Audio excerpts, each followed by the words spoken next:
Hello, reporter room investigators. Come on in, come on in. Today is the final hearing, the last hearing for Bryan Kohberger before the trial. And we are just waiting for the judge to come in. Once he does, I'm going to stop talking completely. I don't like it when people talk over a hearing. So I will be boosting the volume up 100%. I will stop talking and we will watch this together. So grab yourself some popcorn or some coffee, get comfortable, grab some snacks. This is definitely going to be very, very interesting. Now, I do have a great pre-show planned for you today. So while we're waiting, and the hearing is scheduled to start at 2:30 p.m. I did call yesterday over to Idaho and confirm that. So come on in and tell me where you are from. And in the meantime, we're going to go ahead and do our pre-show while we're waiting for the judge to come in. So you guys don't have to watch these hearings or even the whole trial on your own. I do have some updates for you guys. So let me share this. The hearing does start at 2 p.m. So you're not missing anything. So please don't worry. I have it pulled up right here. The second it starts, I will go right to it. But I do want to start off talking about the DoorDash driver, which we discussed a little bit during the last live stream that I did. So this has been now confirmed by the Idaho Statesman. And they say that a Moscow woman, so that is Molly, who worked for DoorDash food delivery, expects to testify at Bryan Kohberger's upcoming trial. So now we know that she is going to be testifying. Says that she brought an order of that's the food order, to one of the victims. We know that's Xana, and saw the suspect. She told law enforcement following a traffic stop last year in Pullman, Washington, that she delivered food. So I just want to let you know that they have confirmed this, that the Idaho Statesman, when you know I love to use local sources, has confirmed that Molly is going to testify and that Molly is indeed the DoorDash driver. So she delivered food to the 1122 King Road home in Pullman just moments before Ethan, Kaylee, Maddie, and Xana were done away with on November 13th of 2022. She also told the police with the Pullman Police Department, this is when she was in custody, that she may be called to stand trial in the high profile. She may be called to the stand in the high profile trial. So this is according to the body cam footage, which we have already watched.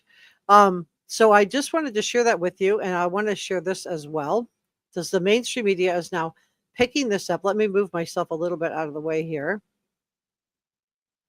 Let's see if I can make myself a little smaller so I'm not blocking it. Oh, let's see.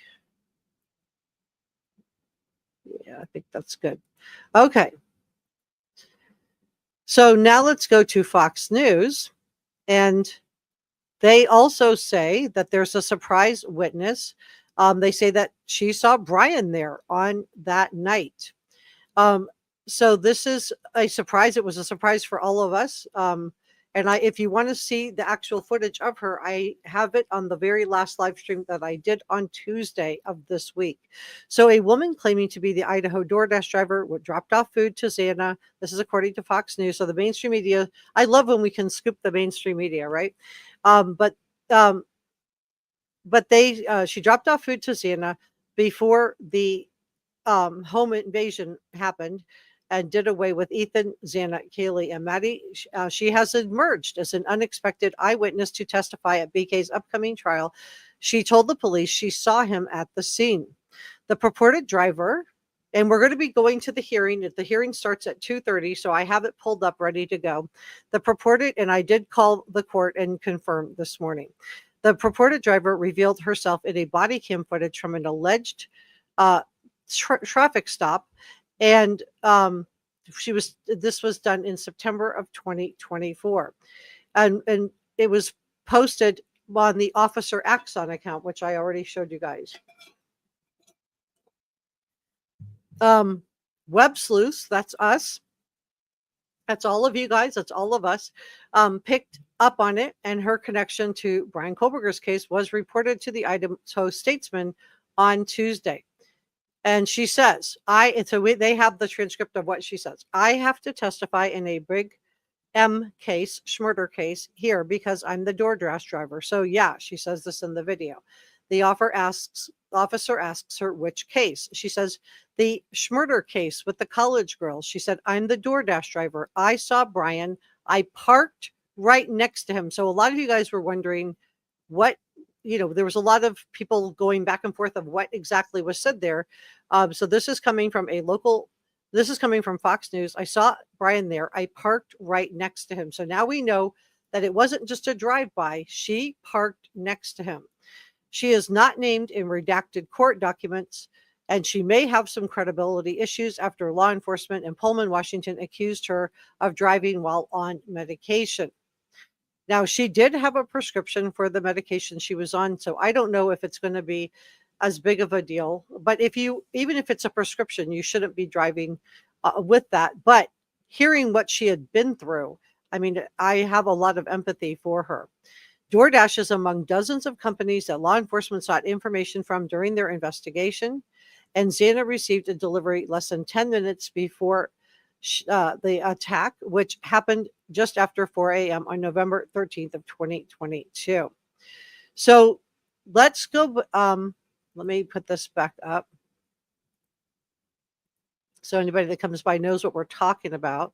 So I'm glad you guys are joining me today. Thank you so much. The hearing starts right at 2:30, so I'm ready to go. I have it pulled up. My name is Jessica Della Davies. I'm an investigative journalist, and my job is to investigate crimes, crime scenes, and potential suspects, and share with you how to do the same thing. If you have not subscribed to Reporter Room, it's free. I can't get to 50,000 subscribers without your help.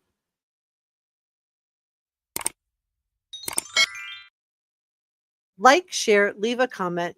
And this is going to be a very interesting hearing. So I'm expecting to hear, we're expecting to find out whether there's going to be an alternative suspect presented by the defense team.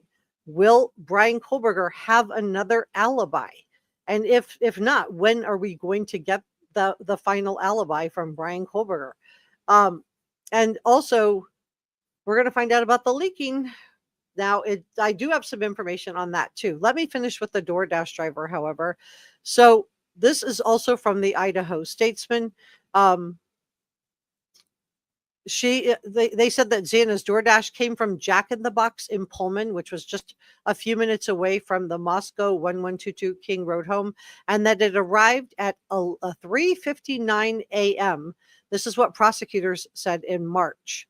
So my source on this is the Idaho Statesman, and it says this particular evidence provides a timeline for Xana before the crimes were committed. I'm watching my words here, and corroborates the state's witnesses' testimony.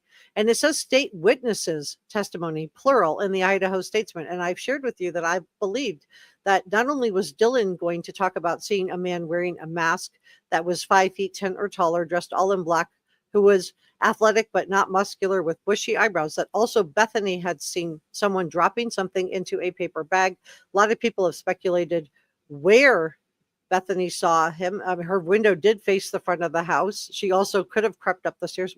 We don't know. But it says witnesses, plural, testimony, that it corroborates state's witnesses, plural, testimony. A lot of people have also speculated that if the DoorDash driver saw someone, maybe a neighbor or somebody who was out walking their dog could have also seen more than we know about. So that's just speculation on my part. And some questions that I've gotten from you guys in the comment section. Now, Molly's account for delivering food for DoorDash matches that of the recent court filings. So this has been confirmed by the Idaho Statesman in the closely watched case that stated that the driver's initials are MM. And so Molly is MM. In addition, a private investigator who worked on behalf of Kaylee Gonzalez's parents told them that the DoorDash driver was female. Steve Gonzalez, this is Kaylee's dad, told the Idaho Statesman this in a text message on Monday. So they were working to confirm all of this, and they did confirm all of this, which is why I want to share it with you.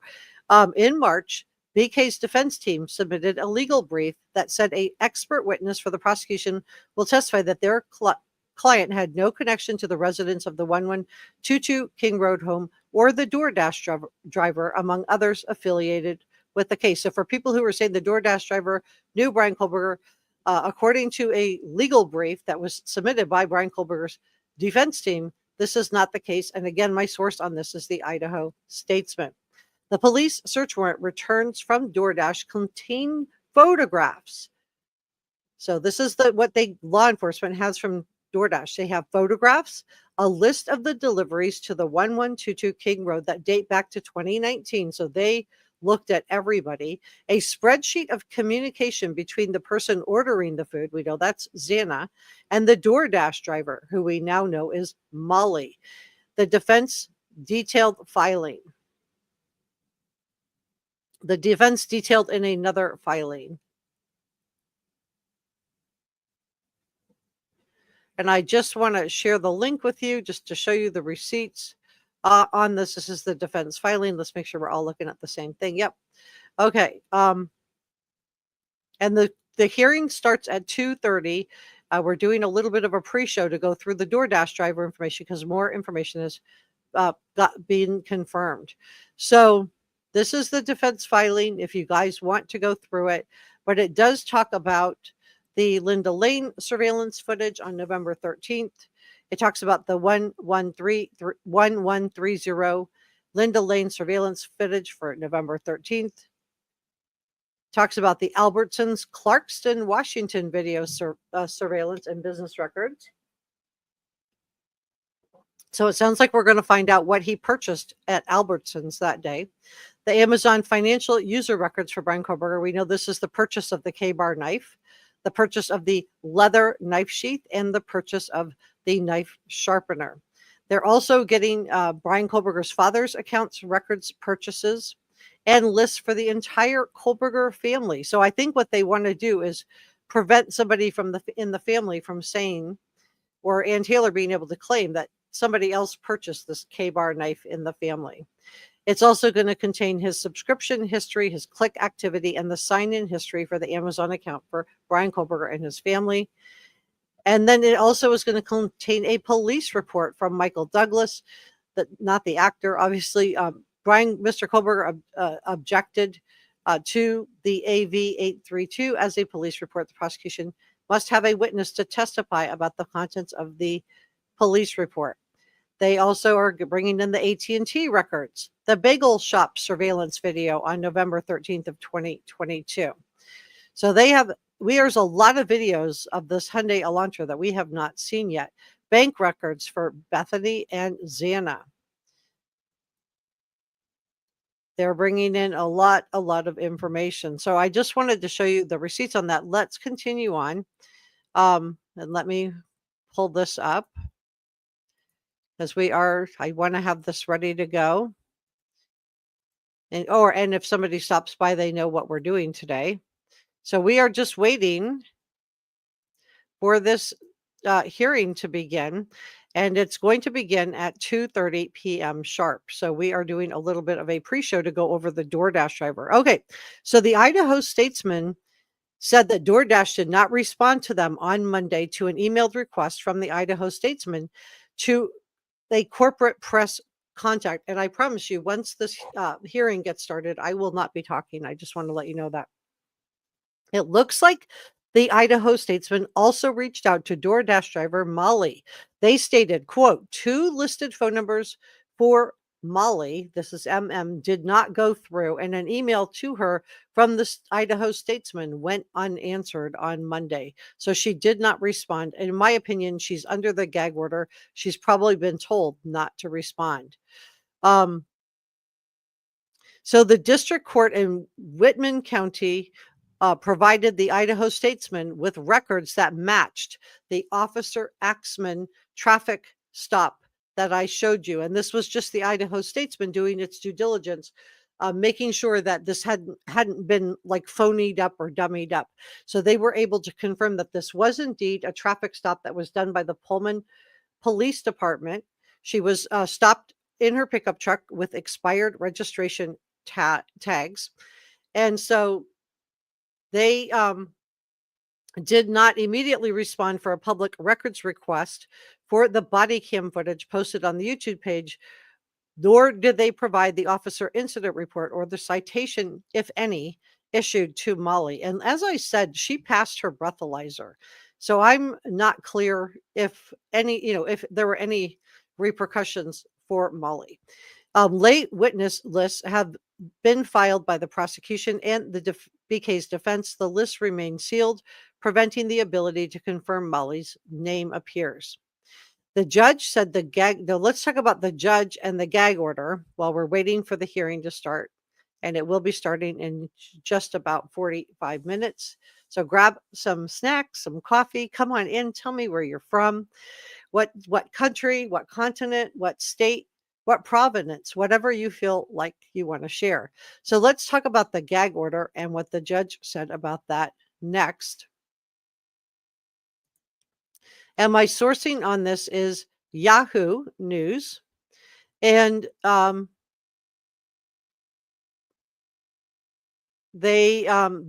what happened with Molly, I don't think would be considered a leak. If it is, it's by law enforcement accidentally, inadvertently.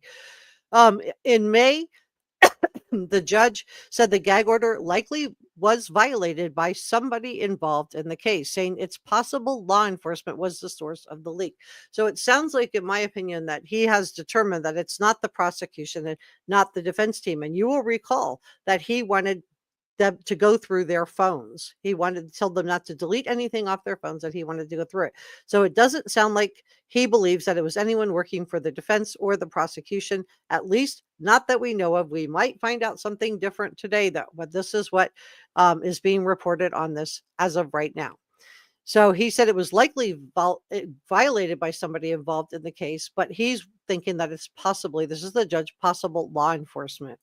So he said the following pieces of evidence were revealed in the Dateline NBC episode. And I've shared with you, I don't know if Ann Taylor's going to get her delay or not, but I've shared with you that they're just, these episodes and these specials are, and these books are just going to keep coming out. There's just going to be more information continuing to come out.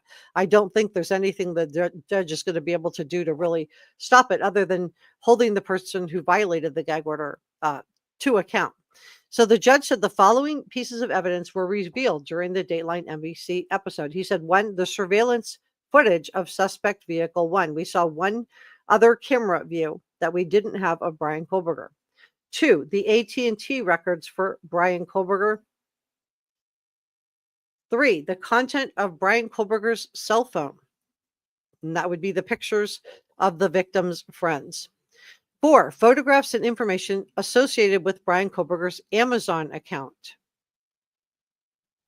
And he said such violations not only undermine the rule of law, potentially by persons charged in upholding it, but also significantly impede the ability to seat an impartial jury and will likely substantially increase the cost to be borne by the taxpayers of Latah County to prosecute this case by extending the time it will take to seat a jury and potentially requiring a lengthy period of juror sequestration.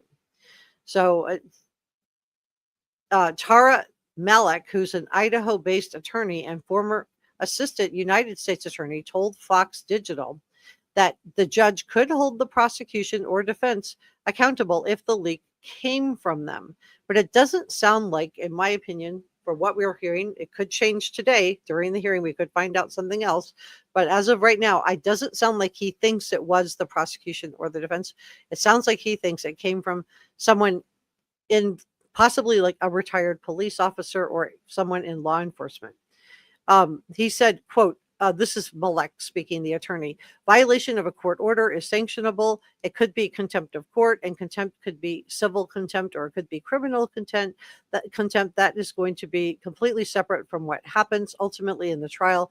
But things you see with contempt, there could be a fine, there could be a public reprimand, for instance, and there is a variety of things that the court could do or not do if it's found that someone violated the gag order.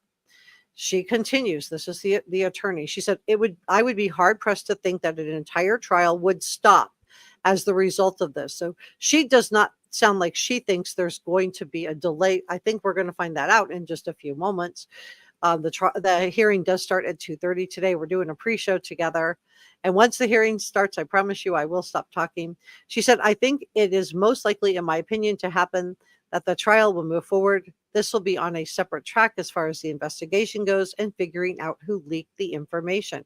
Which side was it from? And that's a great question. We don't know.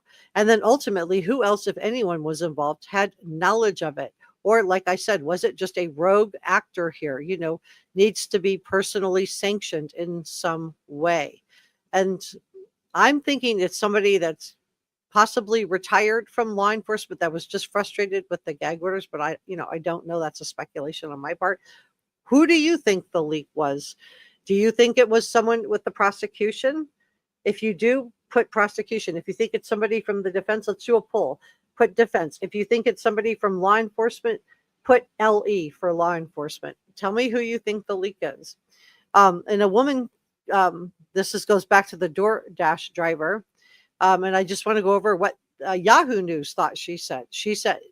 They said, I have to testify in a big schmurder case. I'm watching my words here because I am the DoorDash driver. So yeah, the officer then asked what case she was going to testify in. And she said, the schmurder with the college girls. I'm the DoorDash driver. I saw Bryan there. I parked right next to him. So I've had some people say that's impossible that she parked right next to him. We don't know that yet. So I'm urging caution. Let me go ahead and close this out. I'm urging caution because we don't know. We don't know that yet, you guys. And it may be that, that I mean, we'll find out, but people were saying, well, she must not be telling the truth. I think she is telling the truth. All right, so let's go through the rest of this court doc while we're waiting because the hearing is going to start at 2:30. So this is about the recent Dateline episode, and I just want to tell you, this was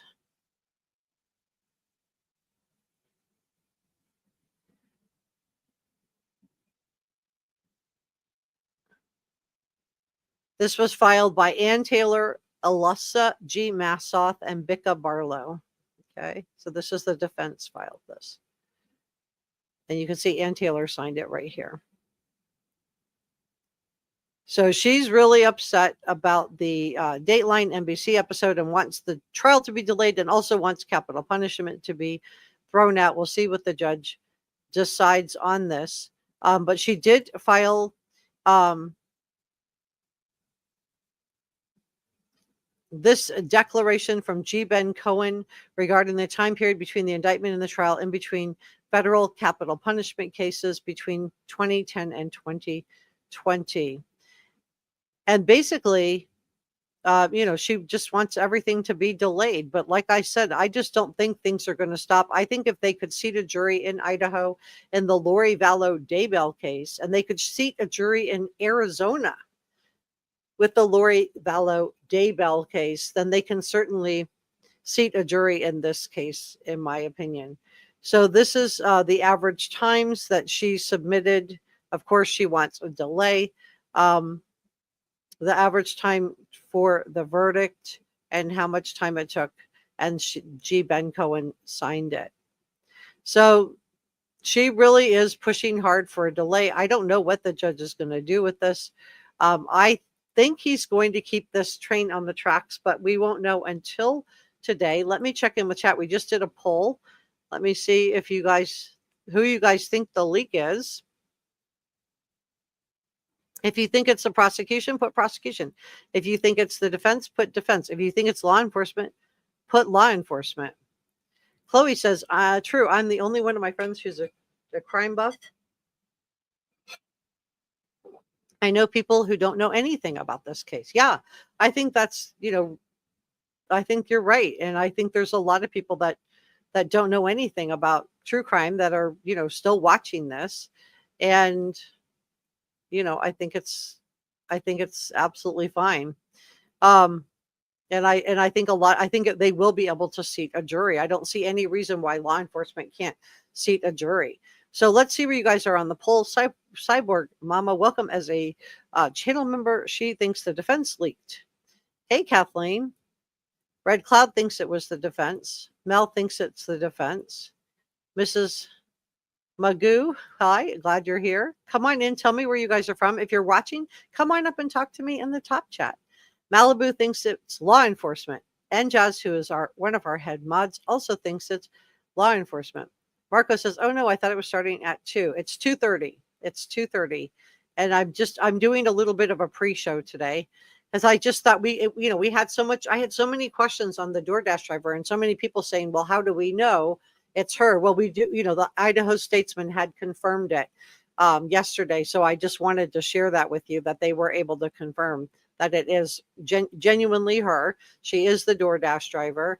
And they were able to also authenticate the video by contacting Pullman police to just find out if this really is real, to make sure somebody wasn't hoaxing us. Jack says law enforcement. Lori thinks it's the defense. Banana Pants thinks it's the defense. Penny thinks it's the defense. Bippo defense. So we're doing a poll. Who you think the leak is. If you think it is the defense, put defense. If you think it's the prosecution, put prosecution. If you think it's law enforcement, put LE. Defense. Law enforcement. Mental gymnastics says definitely law enforcement. Thank you so much for modding today, and Jazz. Hi, Callie. ILL Love Production thinks it's law enforcement. Pamela thinks it's law enforcement. Hey, Barbara, thanks for modding today. Wicked. Wicked thinks it's the defense. Corinne thinks it's law enforcement. Brenda thinks it's the defense. Hi, PJ. Chloe said it was a tight area. He circled around it for a few times. Yeah. So for those of you that are wondering about the DoorDash driver, she says that she parked next to him. So I think that's, very, very interesting. And the Idaho Statesman was able to confirm that that this video that was posted was actually from Pullman Police Department, and they were also able to confirm that this is indeed the DoorDash driver. So I think just wanted to share that with you because we had a lot of questions. Barbara says 119 on the thumbs up. Thank you so much. And if you give a thumbs up, tell me what number you are. Hi, Blazin. Is it time to push capital punishment? Is this the time? Well, I mean, she wants to have it removed. She's going to be asking for that today. So we're going to find out more about capital punishment today. Jack says possibly some lower level law enforcement. My guess, I'm leaning that way too. I think that it may just be somebody that retired and just felt frustrated at the gag order and just at how long everything was taking. Marco says, I honestly don't know why we're giving this Molly situation so much attention. Well, because the reason I think it's important and why I wanted to just share with you that they had verified it's the DoorDash driver and that they had verified that the video was authentic is that I want you guys to know that I really do work hard here on Reporter Room to bring you credibly sourced information. And I promise you, once this hearing gets started, I'm going to stop talking. We're going to watch it quietly together. But I hate people talking when there's a hearing going on, even if they're offering commentary. I don't like it. But I think it deserves to have attention because we didn't know that there was another eyewitness. So I think it's a great question. Thank you so much for asking that, Margo. Kathleen says the DoorDash driver wouldn't know enough to say anything. She'll just be able to identify him. It sounds like she says she saw Bryan. So I don't know what she's going to say on the stand. Ruby said, hey, Texas neighbor. Thanks for modding today, Holly. And Vicky, thank you so much for the $5 super sticker. She says, thank you, Jessica, for not attacking this woman. Other channels are being so judgmental and brutal. Credibility in question. Yeah, I think she seems like a sweet person. I think she's been through a lot. I mean, if you think about it from her point of view, and her husband was done away with. So she's, had a lot of trauma. And if you think about just the trauma of having delivered that to Xana, handed it to Xana, and known that if you had been 3 to 4 minutes later, you might not still be here, would that make you feel, would that traumatize you? I think most people would say yes, that it would traumatize them to find out that how close they came. I mean, she came really close. If she had been a couple of minutes late and had shown up at the door while those crimes were being committed, she would not be here, in my opinion. Welcome. I want to welcome Nicole Otterson as a brand new Reporter Room channel member. And thank you, Njaz, for gifting a Reporter Room membership. And thank you, Vicky, for the $5 super sticker. So while we're waiting, the hearing is going to start here at 2:30. So we're doing a little bit of a pre-show. While we're waiting, I just want to say thank you to our producers and Jazz, Sasha Angel, George Brown Pepper, and Christy Ballantyne. Thank you to our channel members. If you subscribing is free, channel members does cost a couple of dollars. If you'd like to become a channel member and have your name appear just like this in all of my live streams and my videos, just hit the join button. It's next to the subscribe button, but you certainly don't have to join. But you'd also get a check mark next to your name in the chat. And we do members only live streams. So thank you so much for joining me on that. And we're going to be starting the hearing here at 2:30 p.m. We're just waiting on the judge to come in and get started. I did call this morning and confirm that we are good to go on the hearing. I have the link up. You can see it right there. We're just waiting for the judge to get started, and part of it's going to be public, and then they're going to close some portion of it. And I believe that what we may not get to find out is like jury questionnaire information, stuff like that. I want to do, this is from the last live stream. Thank you so much through super thanks and coffee, gratitude, and gifted channel memberships. And I just want to say thank you so much for that. Okay, so let's take some questions while we're waiting here. So I think the DoorDash driver is huge. I think it's huge. And I want to welcome Kathy Shiflett for becoming a Reporter Room channel member. Welcome to the Reporter Room family. Thank you so much for becoming a channel member. So Barbara says, justice for Kaylee, Maddie, Xana, and Ethan. My heart goes out to the survivors and the families.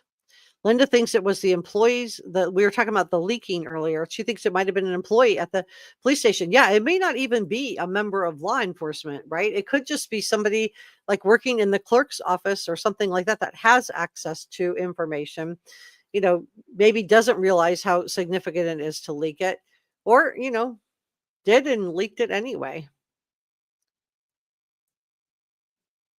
Barbara says, good evening, everyone. Welcome. Good day. Marco says, if I were the attorneys, I would keep that lady as far away from the courthouse as possible. Oh, I think she's going to be a good witness. If she parked next to him, and we don't all have to agree, for you guys, just so you know, Chloe thinks she's from North Carolina, and she thinks it was law enforcement that leaked. Mental Gymnastics thinks it was a lower level law enforcement. Legendary says, what did Dateline say as a source? Someone close to the investigation. Yeah, so we don't know what that means. That's a really good way of describing stuff. Yeah, please no cursing. We don't all have to agree, and we're not going to all agree. You might agree with me on Chris Watts and Nicole Kessinger. You might not. You might agree with me on Lori Vallow. And I've been covering the Lori Vallow case because I don't think that Charles Vallow was the first husband that she did away with. I think Joe Ryan was done away with, husband number 3. And I have that video posted on my channel if you haven't seen that. Whew. And that's another high profile case that they had to seat a jury for. And, Lori Vallow, when they seated the jury in Arizona, she had been found guilty already in Idaho. And they had to still seat a jury for this conspiracy case and for her doing away with husband number 4, Charles Vallow. But I also talked about Melanie Boudreau Pulowski, and I also talked about Zulema Pastorine, who in what happened to Alex Cox, because I think this rabbit hole in the Lori Vallow case. I think they've gotten, the main culprits, Chad and Lori, but I think there's some other potential co-conspirators here. Yeah, so please, we don't all have to agree. We're not going to all agree on every case. And a year from now, we're going to be talking about a different case together. It would just be nice, just disagree in a way that's, respectful of other people. Leanne says, most of my friends haven't heard of this, so finding a jury is very possible. I agree. Most people don't know any, and having it air on NBC, somebody pointed this out in the comment section a couple of weeks ago, having this air on NBC, even 15 years ago, before people did so much streaming, might have been a bigger deal. But now with all the streaming, I mean, think about how much stuff you watch just here on YouTube, right? So not everybody watched the Dateline NBC special. It wasn't like TV 10 or 15 years ago where there was 3 or 4 stations and, that's all there was to watch. Maybe you had cable TV.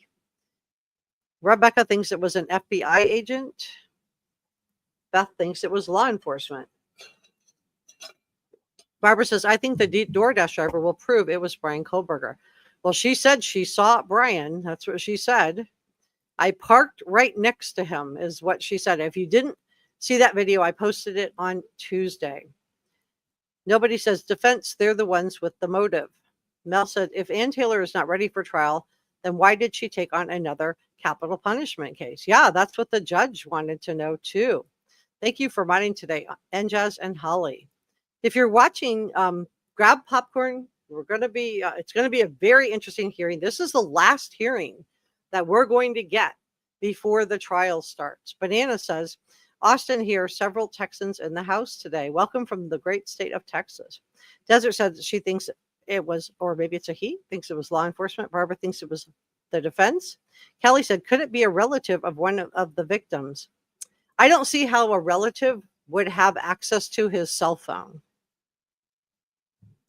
So I don't know. I think that's, I guess anything's possible. I think that's really unlikely. I don't see how they would have access to those pictures of him in the hood, where he's wearing that dark hoodie. I don't see how they would have, and what he was looking up on his cell phone, what he was into. I don't think they would have had access to his cell phone. So my thought is that, it's probably somebody formerly in law enforcement. I don't think that Bill Thompson would risk his case with this judge. This judge is so strict. I don't think he would risk his case with this judge for some clicks and views on a Dateline episode.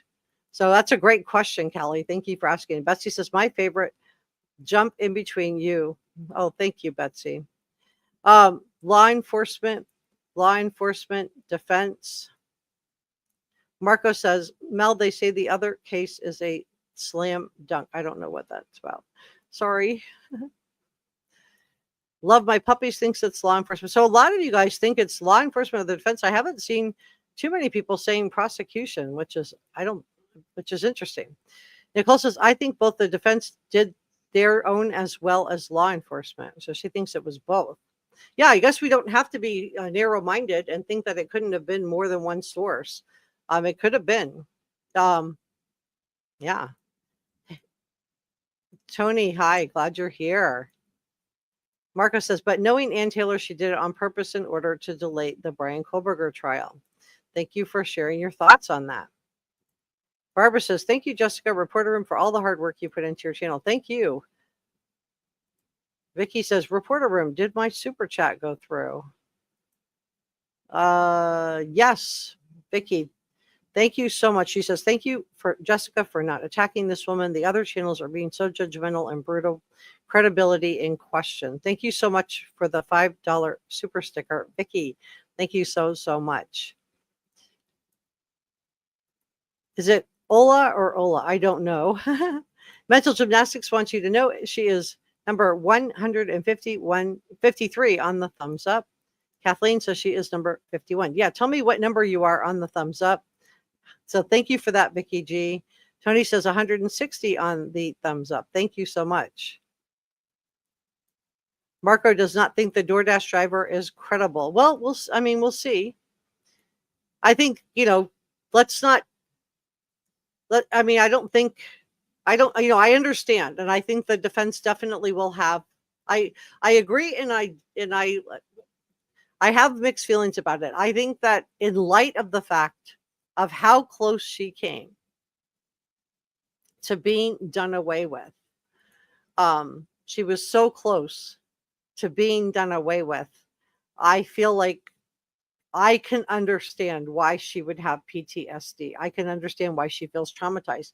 Think about it from her perspective. Had she delivered that food to Xana just a few minutes later, if she had hit like an extra traffic light, or the kitchen guy had, taken a few more minutes to prep the food before she picked it up, or her delivery before that one had been delayed, she could have gone to that door when he was in the house. And had that happened and she had seen him then, he would have probably the perpetrator would have done away with her. So from her point of view, this had to have been so traumatic and so terrifying. And if you're just joining me, the hearing is going to start at 2:30. We are doing a pre-show.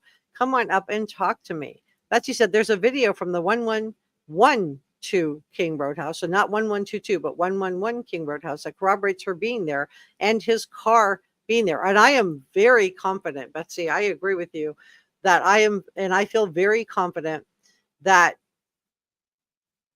they will have, and I'm talking about the prosecution, they will have the DoorDash delivery on video also. And they also, and I just showed you the court docs where they, were the information where they were getting the time stamps of exactly when the DoorDash driver had her pickups and what exactly the deliveries were made. And I guarantee you they want to know where she went next. They would have probably looked for traffic lights on where she went next. And, did she continue on with her deliveries or did she return back to the store? So Anna's 156 coming from East Texas. Ruby says she is number 163 on the thumbs up. Thank you so much, you guys. Keel says they're 163. One sunny day said the defense leaked it so they could ask for a delay. Hi, Sirius. Thank you so much for modding today. Sirius says, hey, everyone, please hit the like button and let's help Jess get up there. She said, Holly, Go Lightly, and Jazz, Betsy, Reporter Room, Rebecca, Anna, so good to see you guys. Good to see you too. Thank you so much for modding today. So Shannon thinks it's a defense. Callie says, just makes me wonder if the DoorDash driver saw Bryan Kohberger. Is it possible that Bethany did see him out of her window? If so, did he go in and out the back slider? I have so many questions. Well, we know that the DoorDash driver is going to be a witness. We know this from the court documents. We know that the Idaho Statesman has confirmed that the DoorDash driver that we saw on the video, Molly, is actually the DoorDash delivery person. It was not a hoax. And we know that Molly is going to testify. She is listed as a witness. And then I shared with you exactly what Molly says. She says that, let me go back. She says, I have to testify in a big murder case here because I'm the DoorDash driver. So yeah. And the officer asks her which case. She says the murder case with the college girls. She says, I'm the DoorDash driver. I saw Bryan there. I parked right next to him. So those were her exact words. And it was confirmed by the Idaho Statesman that the video is legitimate, and that Molly is the DoorDash driver. So they did, before they ran with the story, they did confirm all of this. So the hearing starts at 2:30. We're just waiting on the judge. I did call, and as soon as this starts, I'm going to stop talking, and we're going to watch this together as a Reporter Room family. Jack says he is 171 on the thumbs up. Thank you, Jack. Brenda says the defense released the information in an attempt to get a continuance and to get leaked information thrown out. Malibu Surf says, I'd self-medicate too if I'd seen him. Yeah, and I don't know if she was ultimately charged with anything. They did do a couple breathalyzer tests on her. She came back with nothing. She wasn't under the influence of alcohol. It was a prescription medication that she was on. This doesn't mean it's okay to drive like that, but I don't know. I don't know really what they're going to do, what they were going to do with that, if anything. Marco said they just dropped the food off at the door. Yeah, they normally just knock. But if she had knocked or gone to the patio door and it had been open and she had, because I believe that second floor patio was open. Marco, you are like hitting me with some great questions today. Thank you so much. I think this is my theory.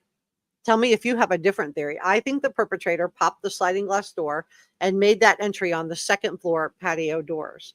From there, I think that he went straight up the stairs. I think that he left the patio doors open. And I think the reason for this is that the patio doors, to close them, would have done two things that the perpetrator wouldn't have wanted to do. One, it would have increased his chance of leaving trace evidence. And you remember Locard's theory says that every contact leaves a trace.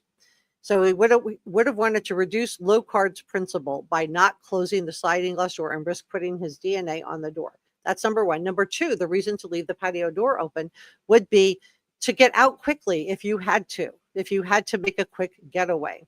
So I think that the patio door being open, and that if the DoorDash driver had come a few minutes later, and I don't know if she delivered to the front door or if she was delivering to the patio door. We don't know. People have said that they believe that the front door was being used more by Bethany and Dylan, and that patio door was being used more by Ethan, Xana, Kaylee, and Maddie, and Dylan too. But they are wondering if that DoorDash was delivered to the patio door. But if she had stuck her head in the front door, I think she would have been okay. If she had stuck her head in the patio door, if that's where she delivered that food, and had been just a couple of minutes later, she might not still be here. So I think it's very, very scary. And I'm really glad that the Idaho Statesman did do the due diligence to authenticate the video, to show that it was from the Pullman Police Department, to show that this really is the DoorDash driver, and to confirm that she really is going to be testifying at the trial. And she says she saw Bryan. Dashing says, agree, everyone has issues. That doesn't mean you're going to lie on the stand. Yeah, there's no perfect, the prosecution doesn't get to pick their witnesses. I mean, Dylan says she was drinking that night. She's still going to be a witness, even though she was drinking that night. And Ann Taylor can, use that in her cross-examination. But it doesn't mean they're not going to put them on the stand. The same thing with DoorDash driver. Well, there's no evidence, one, that the DoorDash driver was impaired that night. And I don't know if this video would come in or not. I don't know. We might find out more about that today during the hearing. But the hearing's going to start here in just about 10 minutes. So grab popcorn, get your snacks, and court. Oh, here we go. Court will begin soon. All right. So we got the judge just updated the feed. Court will begin soon. As soon as it begins, I'm going to stop talking. We're going to watch this together as a true crime community. So Mimi says, hopefully we'll get some answers moving forward from the judge. Great job, Jessica. Thank you. Thank you guys so much. Mother of Cycle Breaker says she was taking care of her boyfriend who was passing away from stage 4 cancer. She had seemed like on the verge of panic attack, and that dam gave way. It was just pouring out. I felt bad for her. Yeah, I mean, she has been through some traumatic things since, including the DoorDash delivery. I mean, just that could throw somebody into a tailspin. I don't know if you guys saw the Titan. That's that Titan submarine type of thing that imploded when they were going down to see the Titanic with Stockton Rush. But one of the YouTubers that went on that mission, he went on two missions before this. Said that he was so traumatized by the idea that they didn't go down to the Titanic. They didn't try. They had some technical issues, but he was so traumatized and said that, if there wouldn't have been technical issues, he thought that would have been him. It traumatized him. It traumatized him. So yeah, people do, feel traumatized. Yeah, I have a Facebook group, and we all hang out and talk, and it's really, really nice. And yeah, come on down and just type in reporter room in Idaho. It should pop up, or reporter room and Bryan Kohberger should pop up. Mother of Cyclebreaker says, hopefully people are leaving her alone. Well, it sounds like the newspapers were banging on her door, but she's under that gag order, so I don't think she's going to violate her gag order. I love Judge Hip too, Barbara. Thank you so much for modding today. Betsy said this arrest is a misdemeanor from last year. It's not admissible in court. She was interviewed on November 22nd. The video is from 1112, corroborates her car and the Hyundai Elantra in and out. Thank you so much for sharing that. Holly says the timing is off by a couple minutes, but credibility may be a problem. I guess it's going to depend if they're going to let this video in or not. And the fact that they didn't really want to let the video of Bryan Kohberger getting pulled over for a traffic stop, that this would, in some way, it makes me think that this video probably isn't considered relevant unless they can some way prove she was under the influence that night on November 13th of 2022. This video was 2 years later.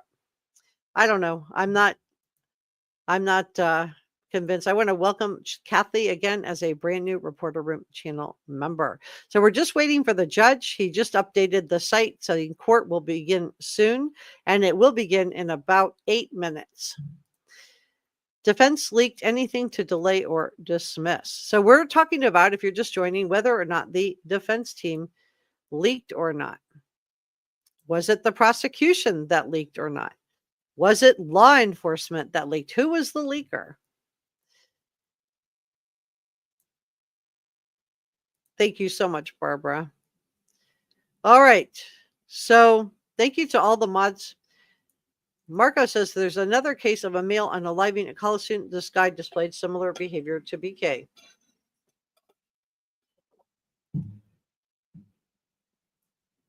Very sad.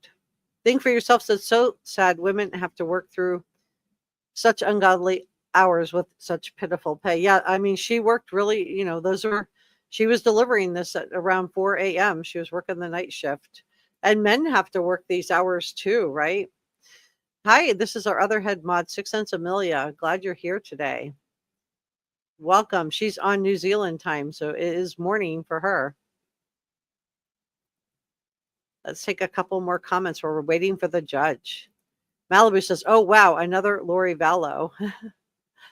Yeah, I mean, I talked about in the Lori Vallow video that I just put out on a live stream I did on Tuesday, I talked about that I don't think Charles Vallow was Lori Vallow's first that she did away with. I think Joe Ryan was first. She got an insurance payment for husband number 3, Joe Ryan, Tylee's father.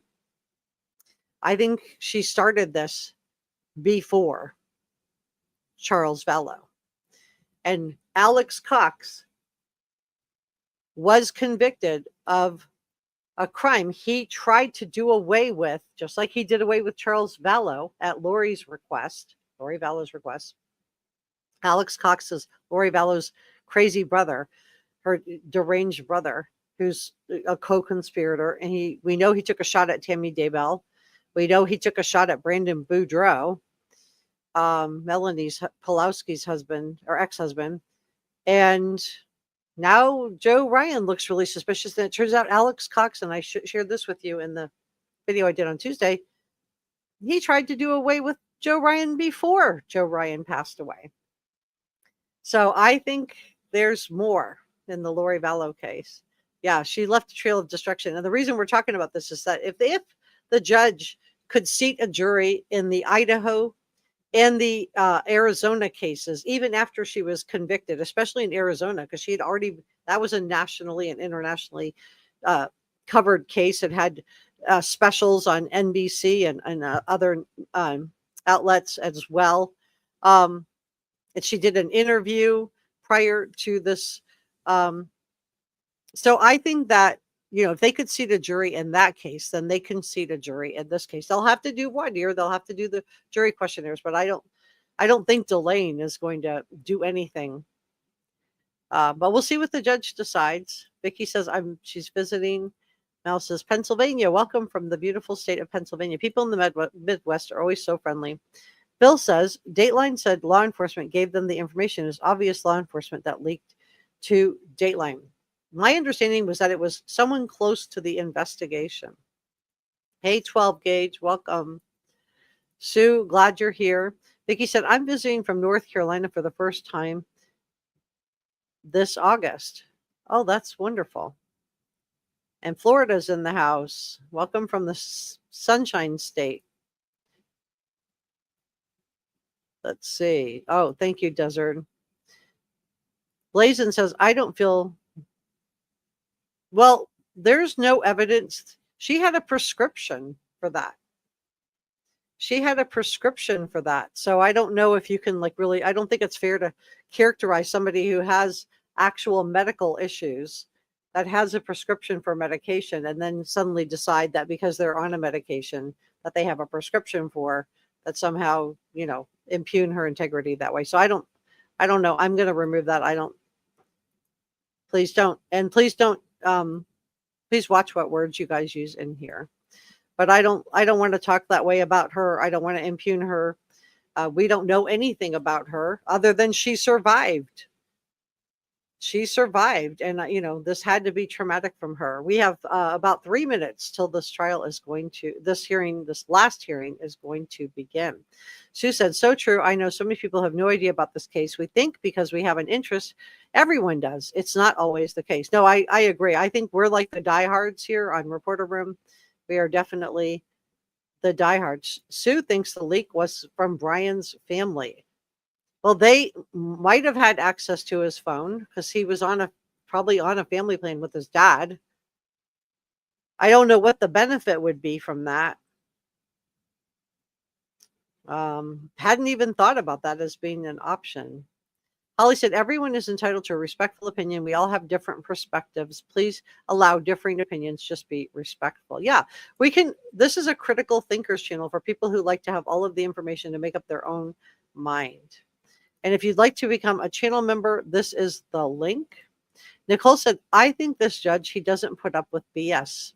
No, you're right. And we have 3 minutes now, 2.5 minutes until the hearing. Tony says, if AT really believed BK is innocent, then how is it nearly 3 years and she has not been able to dial in his defense? In my opinion, Ann Taylor knows he's guilty. Sue says, Bill Thompson is a professional. They worked way too hard to get to this point to start leaking stuff. I agree. Emma says, do we know where the DoorDash driver is a female? Do we know where, are you asking where Bryan was parked? No, we don't know for sure. We don't know. That's a great question. Holly says, no one should be shamed for believing or not believing the DoorDash driver.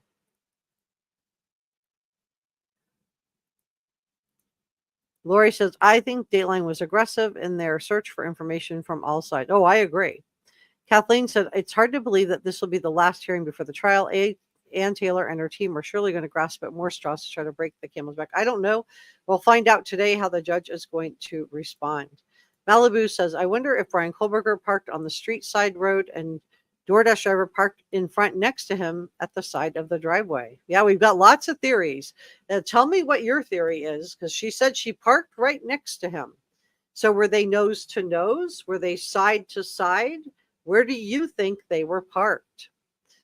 And we've got 1 minute to the hearing. Sue says, I'm sure Dateline released in its timing. They did because Hippler started to unseal everything.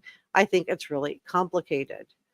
Thank you for being the 203rd person to give this a thumbs up. And Maggie also says, so it sounds like you guys hit it at the same time. I feel like it might be credible that they are going to argue if she saw him and prove it was him and prove it was his car or a car like this. Thank you, Brenda, for being 214. Malibu says the DoorDash driver has to be freaked out. I agree. Mag says she is number 214. So it sounds like Sue is 216. Thank you so much. Teresa said, I believe the defense did it so they can bring up arguments and get things thrown out, or even try for a mistrial. Well, we'll see. All right. So I'm showing that it's time. I'm going to be refreshing this now. We're just waiting for the judge. Let me move myself down out of the way. We're just waiting on the judge. Court is going to be resuming very soon. Or begin very soon, I should say.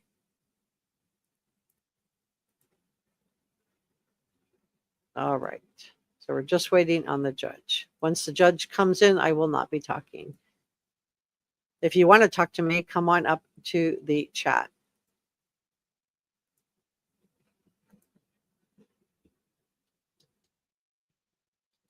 I'm just waiting on the judge here with you. I'm checking other channels just to make sure we're not. And we're good. Nobody else has it either. Yeah, so if you want to watch this trial and you don't want to watch it alone, this is the right place to be. We're going to watch it together as a true crime community. I have the sound boosted.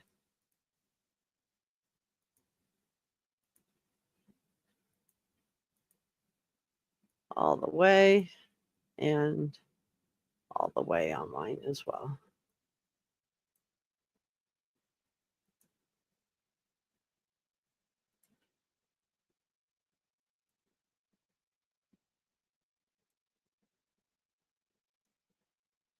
I'm like so excited to see what we find out today, you guys.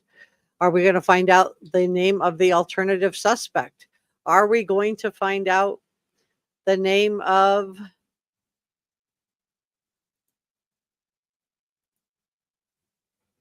another witness? Is the trial going to be delayed? Are we going to find out who leaked? Who leaked? Are we going to find out who that was? So lots of interesting stuff here today, guys.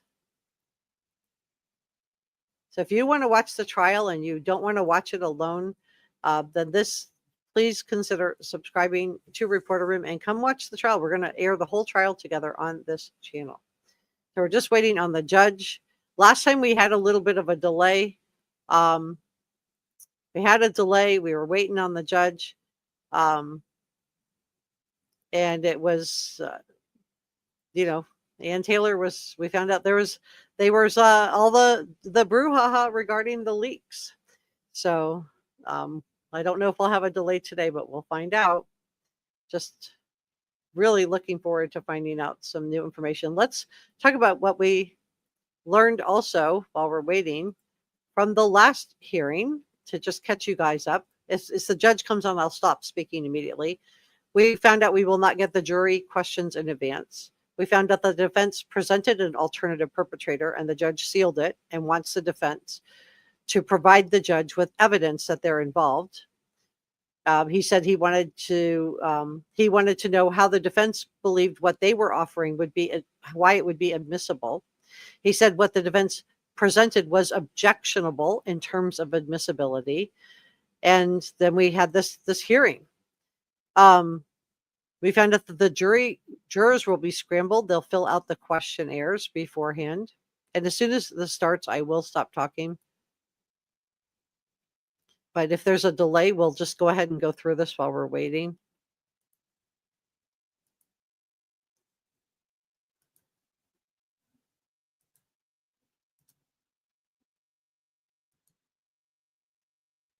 Yeah, I'm just refreshing. Okay.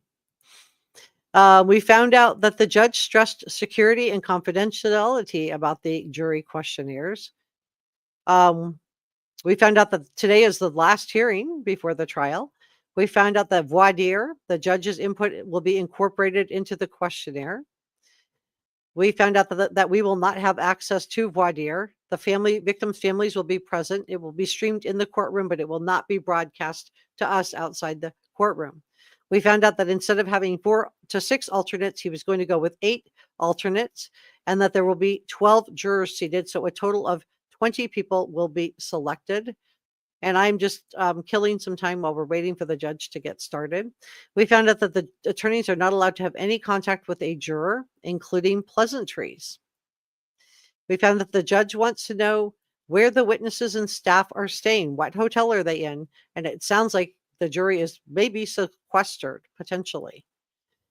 We found out the trial will go Monday through Friday from 8:45 till 3:30 p.m. After 3:30 p.m., the judge will take up defense and prosecution motions. So we may go later here on Reporter Room, but he may extend the time of the trial if the jury is hosted. And this means, in my opinion, sequestered.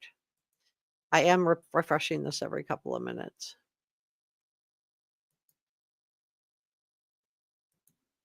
Just waiting on the judge. What else did we find out? We found out that holidays will not have court unless the judge decides to sequester the jury. We found out that Bryan Kohberger has to be dressed and ready at 8:15 a.m. every morning. We found out the court will provide an overhead projector and an HDMI link for their computer. Anything beyond this, the prosecution and defense have to bring. I'm talking about what we learned from the last hearing. We found out that at the counsel table, prosecution and defense table, each side will have 4 to 6 seats to use how they want. They can have up to 6 people sitting there, and this includes on the defense side, Bryan Kohberger, and they can also take a few seats behind them. We found out that reserved seating will be for victims' families.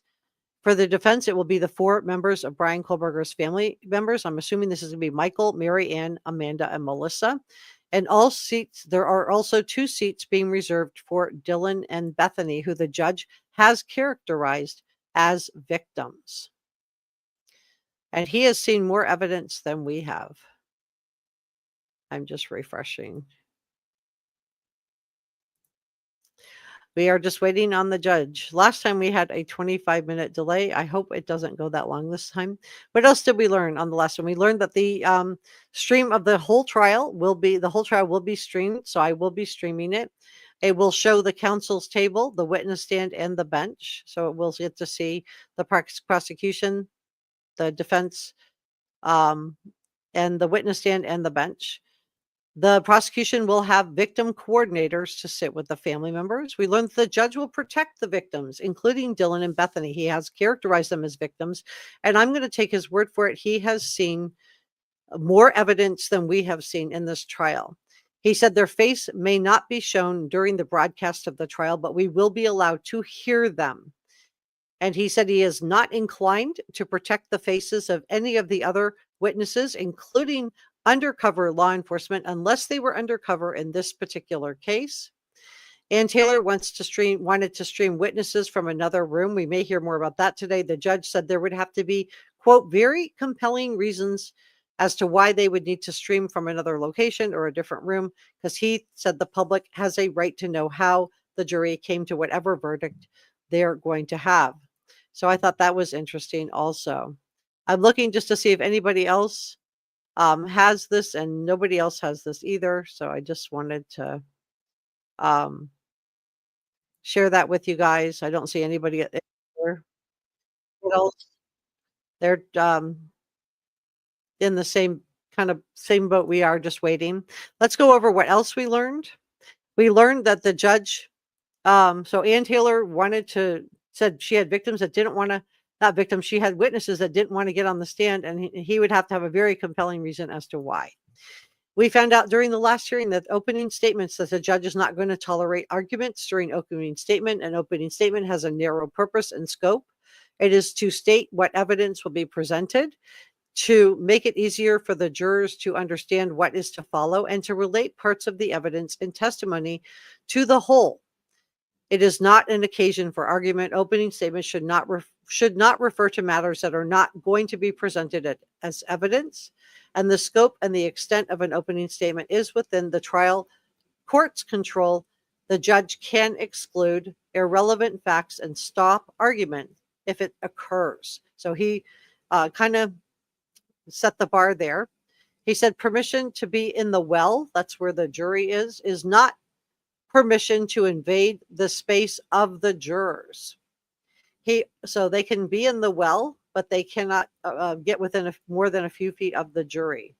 He said the defense and prosecution are responsible for making witnesses aware that they are not allowed to watch the trial. And we saw this in the Lori Vallow Dayball case, where the judge, every time a witness took the stand, he asked them, have you been watching the trial? Have you been watching the trial? I just refreshed it. Here we go.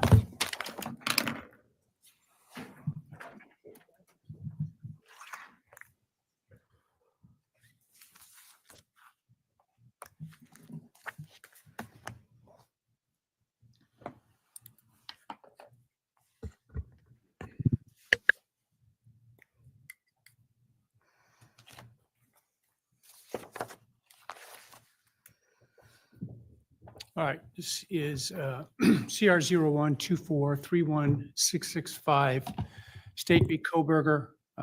On behalf of the state, we have Mr. Thompson and Mr. Horowitz.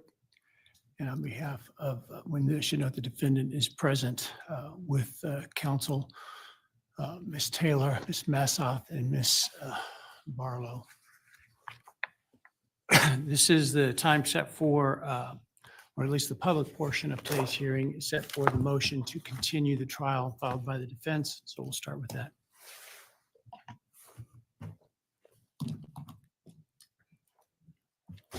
Good afternoon, Your Honor. Your Honor, our motion to continue has been filed and is necessary to protect Bryan Kohberger's rights under the United States Constitution and the Constitution of the State of Idaho. Specifically, a continuance is necessary to protect his due process rights, his rights to a fair trial, his rights to effective assistance of counsel, rights to confrontation, Mr. Kohberger's right to present a full defense, and if it should come to it, a fair sentencing hearing and to be free of cruel and unusual punishment. The record of this case spans 2.5 years, and it shows that this request does not come as a surprise. Looking through the history of this case shows that the defense has met challenges and difficulties along the way, but has been dedicated in meeting all of the deadlines. We have talked about the discovery issues in this courtroom before, and that in large part brings us to need a continuance. 68 terabytes of information is a huge amount of information. There have been 23 requests for additional discovery over the span of 2.5 years and 7 motions to compel. When I say that this doesn't come as a surprise, that this comes from the record, I would direct the court to look back to May of 2023 and June of 2023 and our second motion to compel. Included in that was what was known as Exhibit A from the defense, and that depicted how we were receiving discovery. So this is not a new issue. This is something that's been coming up for a long time. We were receiving discovery, but it was such that you would get a file that would say hundreds of photographs, hundreds of pages of reports, each having to be looked at individually to know what was there and then organized. This case has also faced unique issues, starting with the media coverage of this high-profile case, non-dissemination orders that were addressed in courts, and then the grand jury materials that we had to fight to get access to before we could properly challenge the grand jury indictment. We faced issues with discovery, particularly with the IGG materials.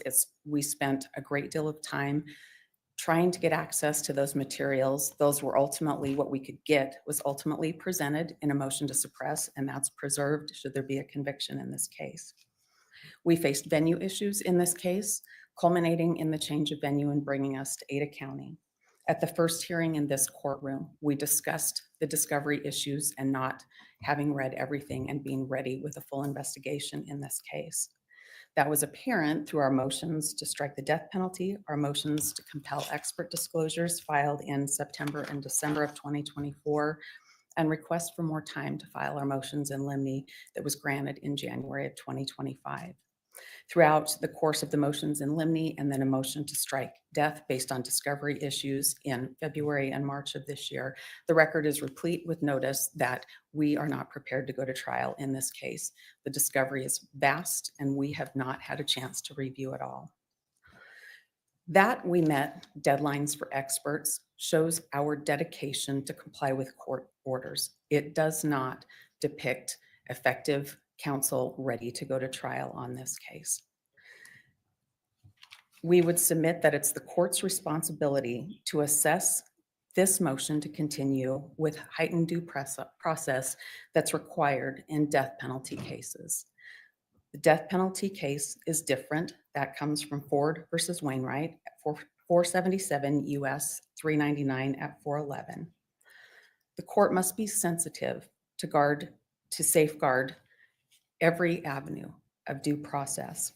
The Idaho Supreme Court said the qualitative difference between death and other penalties calls for a greater degree of reliability when death is imposed. And that comes from State versus Creech, 105 Idaho, 362 at 383. Looking at all of the constitutional rights Mr. Kohberger has, effective assistance of counsel really becomes the crux of how all of these other rights are covered for Mr. Kohberger. And effective assistance of counsel applies both to the merits phase and the penalty phase of a death penalty case. The courts are guided and counsel is guided by the American Bar Association guidelines on capital cases. Wiggins versus Smith, 539 U.S. 510 at 524 said the ABA guidelines are guides to determine what is reasonable. And that's talking about reasonable performance by defense counsel in a capital case. The Ninth Circuit in Andrews versus Davis at 944 F3D 1092 at 1109 relies on the ABA guidelines as the proper measure to test an attorney's investigation. In Idaho, our public defender statutes reference the ABA guidelines as applying to indigent defense. These apply to the full investigation of the merits phase and require us to raise all legal claims. They require us to perform a background on all witnesses that might be called, especially those being called by the state. That means that we have to review all discovery to be able to present a full defense for Mr. Kohberger. We cannot present what we are not aware of. I would note for the court that discovery has been ongoing. I received discovery just this week. It is discovery that I have not reviewed yet. Considering what's required at a penalty phase in a capital case, we're required to perform in a way that the jury can carry out their function of individualized sentencing. That means that Mr. Kohberger's background has to be known and investigated and ready to present to the jurors. Evidence of his character has to be known and ready to present to the jurors, and his circumstances have to be known and ready to present to the jurors. That's addressed in the Woodson case and in the Lockett case. The jury must have the opportunity to consider all evidence that may weigh against the death penalty, and that means anything from his life history. It is the duty of the defense to find and investigate all mitigating information. We do have several experts that would be ready for the mitigation portion of the case should the case reach that phase, and they rely on understanding family history and Mr. Kohberger's own history. They can only understand what they've been presented, and the investigation to fully evaluate needs to be thorough. That means that records have to be collected. That means that interviews, collateral interviews have to be done, and those have not all been completed. And it's not because of a lack of diligence in this case. Further, when things that are noted as red flags arise, those things must be investigated. Red flags aren't fanciful ideas of what else could we do in this case. They're real things that come up in the course of the investigation, and whether or not they're important to mitigation and presentation for a jury's consideration requires time to investigate and collect records. Documentation is very important. The court's aware that red flags have come up and they require further investigation. Those are issues that may mean a lot to the experts that would be ready to testify, but they can't be presented until there's a full investigation. They are things that might change the course of the evaluation or might require us to have an additional expert to help explain certain circumstances. And that's important for the individualized sentencing that's required by the Constitution. Your Honor, there have been numerous challenges with gathering records and interviewing collateral witnesses. I know the court is aware of some of those particular issues. I'm not going to highlight them now, but it's imperative that we be able to collect records and conduct interviews from other family members besides just Mr. Kohberger and his parents. And it's also imperative that his history be complete with educational records, medical records, and those things are still being done to this day. The other reason that a continuance is appropriate in this case is based on the media coverage, the Dateline issue that has been talked about in this courtroom before, and what's yet to come. The Dateline episode wasn't just a one-time deal back in May. That continues to be talked about. Everything that happens in this case continues to be talked about, and this court has a duty, a responsibility to make sure that Mr. Kohberger receives a fair trial. That comes from Shepard versus Maxwell, 384 U.S. 333.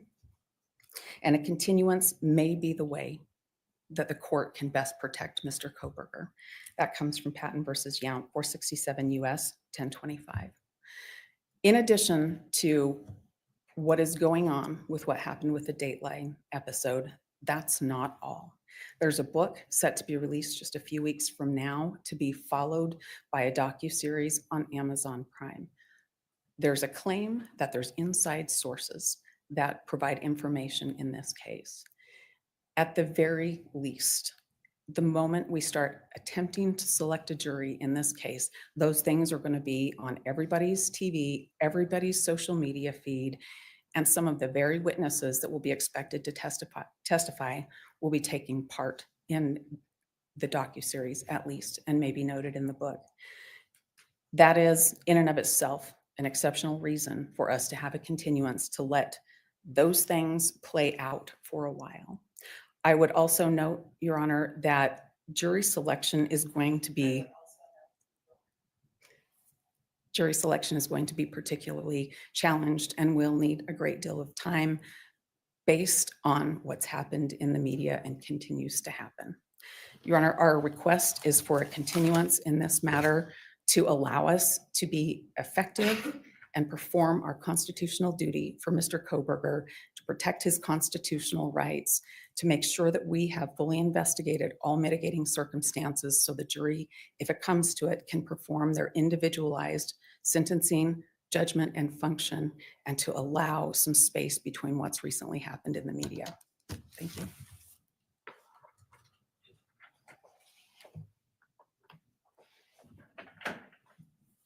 May I, Your Honor? Of course.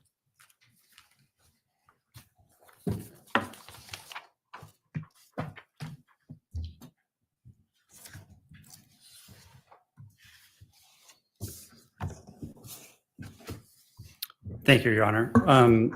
I will, I think, address Ms. Taylor's argument sort of in the reverse order in which she raised the issues that she raised. I want to begin, though, by bringing us and the court back to what the standard is for this motion to continue as opposed to what might happen after a conviction with respect to ineffective assistance of counsel. Right now, the standard is whether denying a continuance would violate the defendant's rights by causing unfair prejudice. And that is an objective standard that the court has, and the court has discretion on all motions to continue, including a motion to continue in a case such as this that involves the death penalty.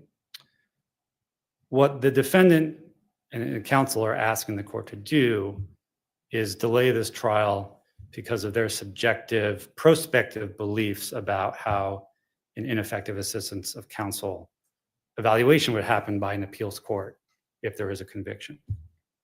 What this court should do is use its discretion and look at the objective record.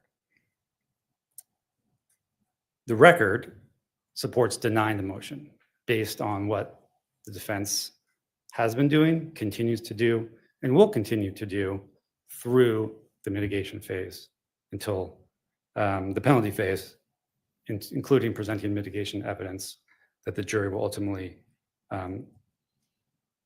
decide about if there is a conviction.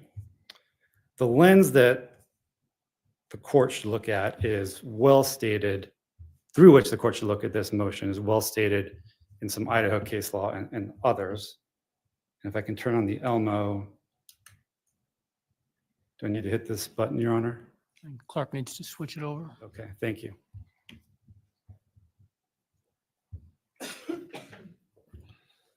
So these are cases that we cited in our brief, and I wanted to start my discussion with them.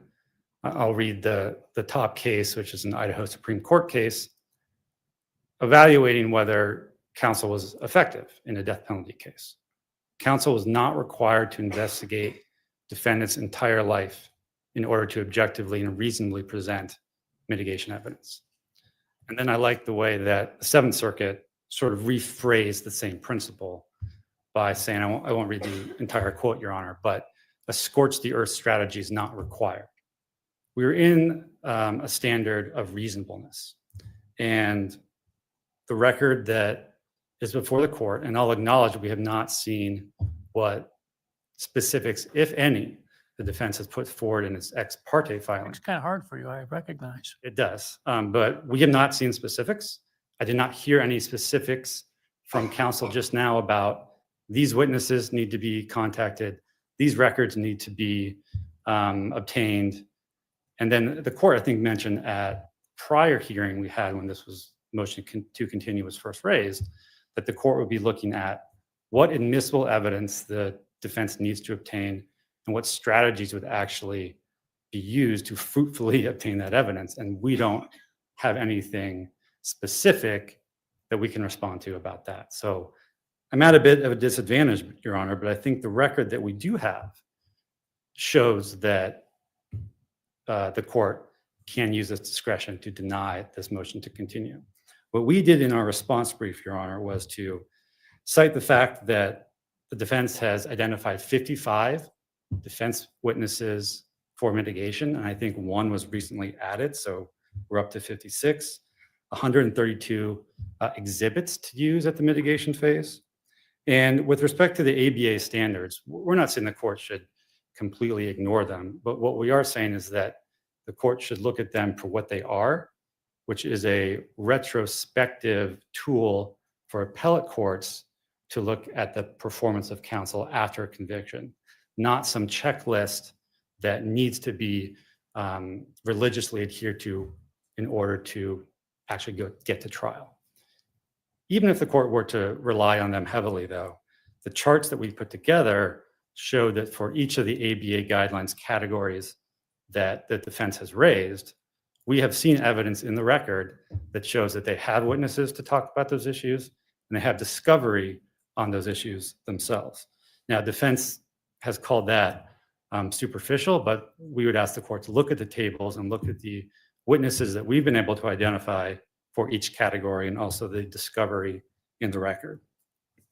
So, Your Honor, again, we think that given the legal standards here on a motion to continue, given the court's discretion, given that we are in a world where the court needs to satisfy itself that defense has done a reasonable job to prepare for trial, excuse me, to prepare for trial, there is no basis for a motion to continue. Now, let me turn to some of the specific arguments, and I can take this down, Your Honor, that Ms. Taylor raised.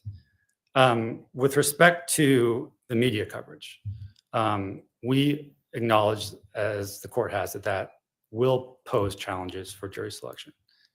The issue, though, is not whether there is a lot of publicity. We know there's going to be a lot of publicity regardless of when this trial happens. As Ms. Taylor said, people will continue to talk about this case. The issue is whether the court, using the procedures it has established or maybe even modifying them as the court wants to, can seat a panel of impartial jurors. The Supreme Court of Idaho has found that despite widespread publicity, even on the day of jury selection, that is possible. That is possible in this case, despite the challenges.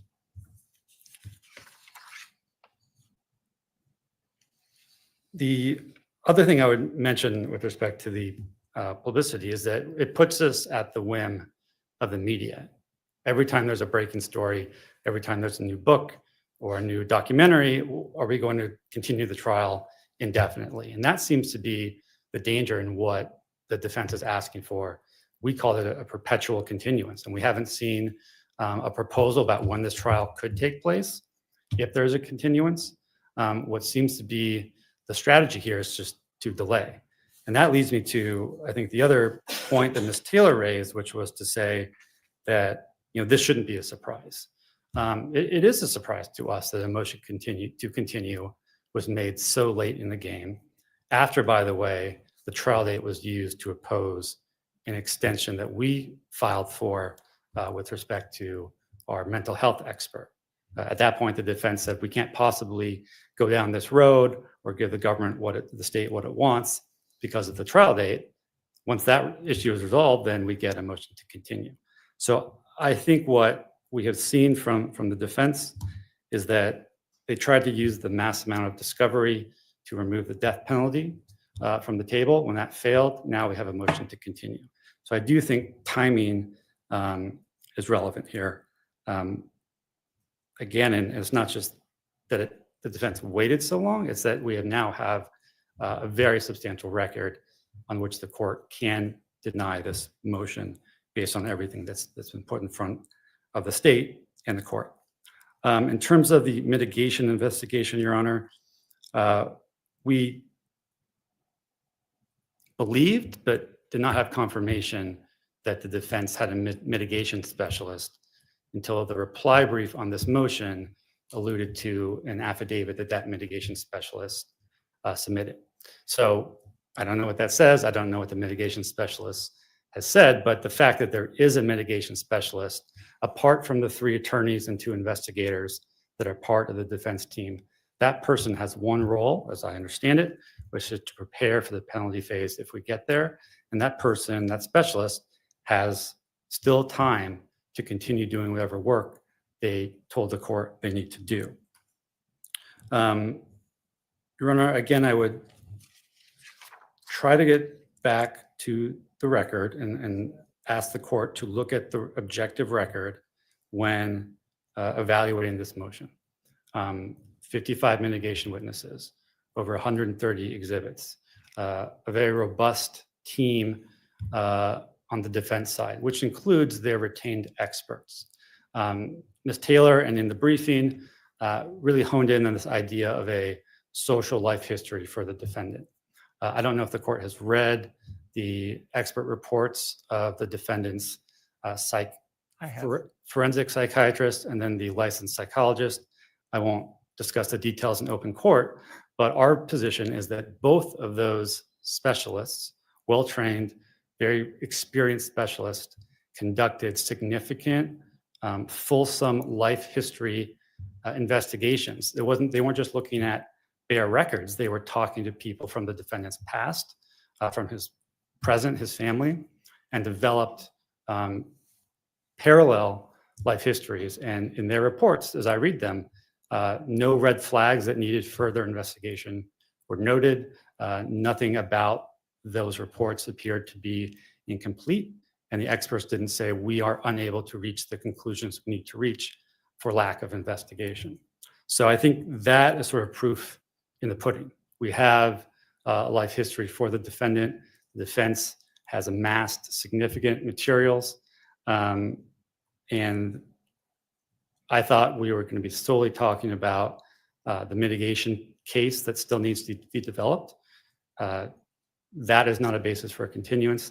And to the extent there are ongoing discovery from the state that Ms. Taylor alluded to, I can represent that most of what was just turned over was our investigators speaking with witnesses that the defense has disclosed. So that's the nature of that discovery, is us responding to discovery from the defense. And that will continue, of course, to occur as we lead up to trial and witnesses make statements that we need to disclose to the defense. So with that, Your Honor, I would again rest on the case law holding that a scorched the earth investigation is not what's required. And on the record before the court should exercise its discretion to deny the motion. If the court has any questions, I'm happy to answer those. Otherwise, we would submit on the record before the court. Thank you. Thank you.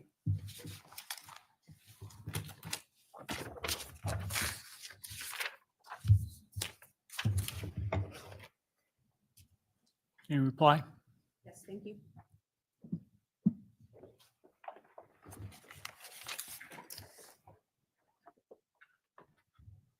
I would start with noting that if the new discovery is the state's contact of witnesses we've listed, the state knows that there are mitigation witnesses that we've listed because we had to disclose them, but they are people that have refused to speak with us. That presents a challenge in the case. A lot of the witnesses that refuse to speak with us have to do with records, medical records of Bryan Kohberger, past treatment records of Bryan Kohberger. Those are important things that the gravity of what they have to say can't be known to our experts until we have the opportunity to fully understand those things. And we continue to work on access to witnesses and access to additional information.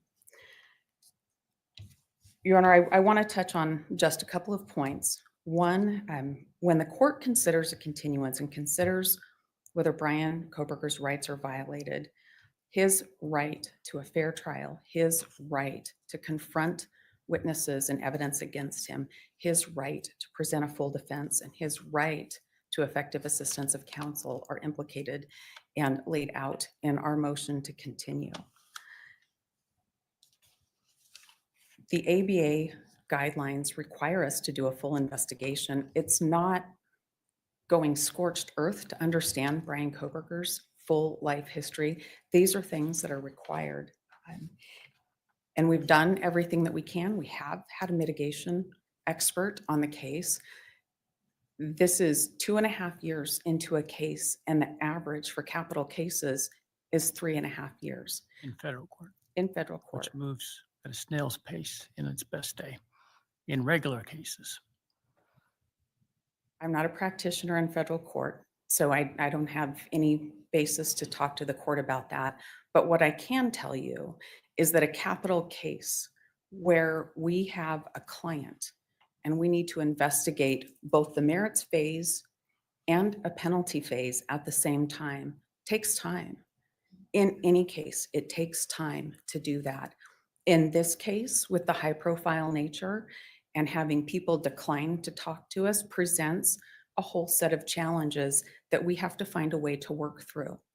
As the court knows, a lot of mitigation information is very sensitive information. It takes some time to be able to get people to talk about things. Realities exist too. Not all of the family members are in the same place. So there's travel that's required. All of those things take time to do in a case like this. 2.5 years is excessively fast to put all of that together.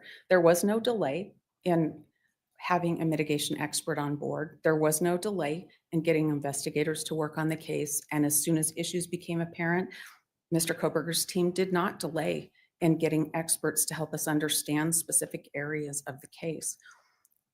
Looking over the entire record, the court can see that the defense team has been diligent about discovery, about motion practice, about litigating issues in the case. There just still is a lot left to do. There is still a lot left that is not known. And Mr. Kohberger has a right to go to trial with prepared counsel that have conducted a full investigation in both phases of the case. When you have a certain amount of information and there's this other stuff that's out there, that's a red flag, that's real, that you need to investigate, your experts can only do what's here, what's been investigated, what's been produced for them to assess. This whole other area, that land between the red flags and the investigation, That's an unknown area. That's where there's ineffective assistance of counsel. That's where there's not a fair trial. That's where there's not an individualized sentencing proceeding. And it's that area that requires a continuance in this case.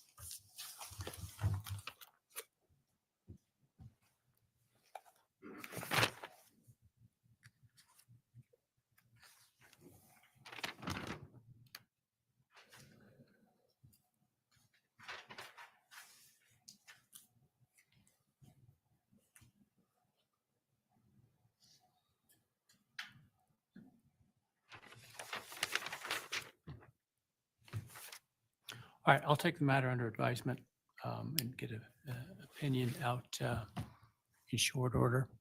In the meantime, I fully encourage everyone to continue as if the trial is going to take place when it is scheduled for. Again, I reserve the right to write the decision that I come to, but as of now, I would tell you that it's likely you're going to trial on the date indicated. All right, is there any other matters that we need to take up in the public session before we break to go to the private session? Nothing further in the public session, Your Honor. No, Your Honor, I don't believe so. All right, we'll take a 10-minute break while the bailiffs clear the courtroom and we set up for the private session. All rise, please.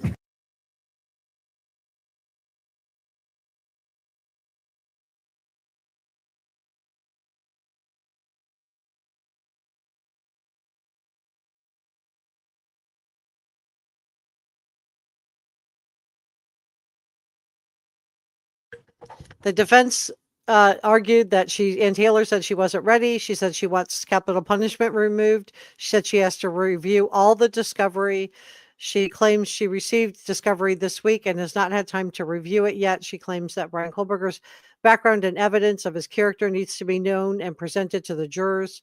She said she needs to be able to collect records from family, educational records, and medical records. She also wants a delay related to a Dateline NBC and the upcoming book and the Amazon Prime special that's coming out. She wants all of those things to, quote, play out for a while. Because we know there's a docuseries coming out on July 11th from Amazon. She said that it's the court's duty to protect Bryan Kohberger's right to a fair trial. The prosecution responded. They said the defendant and the defense team want to delay the trial, wants this court to deny the motion by the defense team based on what the defense has been doing and continues to do. Counsel is not required to investigate the defendant's entire life to present their case, did not hear any specifics of any records that the defense team actually needs. The prosecution is saying that they don't have any specifics of what the defense wants. Said there's nothing specific the prosecution can respond to. Points out that the defense already has 55 witnesses ready for mitigation phase. If you want to get your hands on a Nintendo Switch 2, you're out of luck. They're sold out in some spots, in others marked way up. Thieves decided. Okay. Looks like YouTube flipped me over to another thing. Let me come back to this. All right. So, yeah, the judge is going to take the hearing private now. I'm just recapping for you guys. So they said they did not, this is the prosecution, they did not hear any specifics of any specific records that the defense needs. They said there's nothing specific the prosecution can even respond to. They pointed out that the defense has 55 and they added a new witness today. So 56 witnesses ready for mitigation. They said the defense has retained experts for mitigation. Mitigation is the phase that, I'm trying to think of how to phrase that. Mitigation is the capital punishment phase. If he's found guilty, the jury will hear mitigation or extenuating circumstances as to why they should not impose capital punishment from the defense team. But they said that that the defense has retained experts and that there is not a basis for the defense's motion to continue, which is just a legal way of saying delay. They talked about the media coverage, and the prosecution acknowledges that, yes, the media coverage is going to pose challenges. They said, we know there's going to be a lot of publicity regarding this case. They pointed out that the Supreme Court of Idaho says it's possible to seat a jury despite of publicity. I think that's going to be huge for this judge. They also said that this puts, quote, us at the whim of the media and its publicity. And he said that he felt that the defense strategy seems to be delay. He pointed out the motion to delay was made late in the game, points out the defense only wanted a delay after the judge allowed the prosecution to have access to Bryan Kohberger's mental health records and get an independent evaluation of Bryan Kohberger's mental health.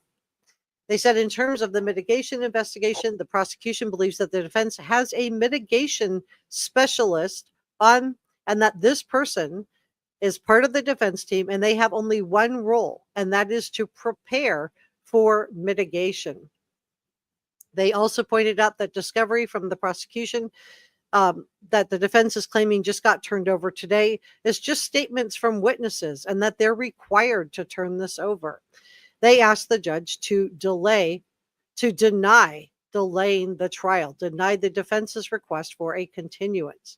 The defense was then allowed to respond. Ann Taylor stood up again, and she said there are people who are refusing to speak with the defense team. She said family members, and she's talking about Bryan Kohberger's family members here, have to travel, and all of this takes time. She requested a delay continuance. And the judge said he was going to not rule right at that moment, but he said for everybody to keep preparing like there was going to be a trial, because he said, quote, it's likely you are going to trial on the dates indicated. So I think that's his way of letting Ann Taylor know that he plans to deny this. So I think that is very interesting also. What do you guys think? Let's see where you guys are on this. Skylar says, Ann Taylor needs a career change. What can't you sort out in 2.5 years?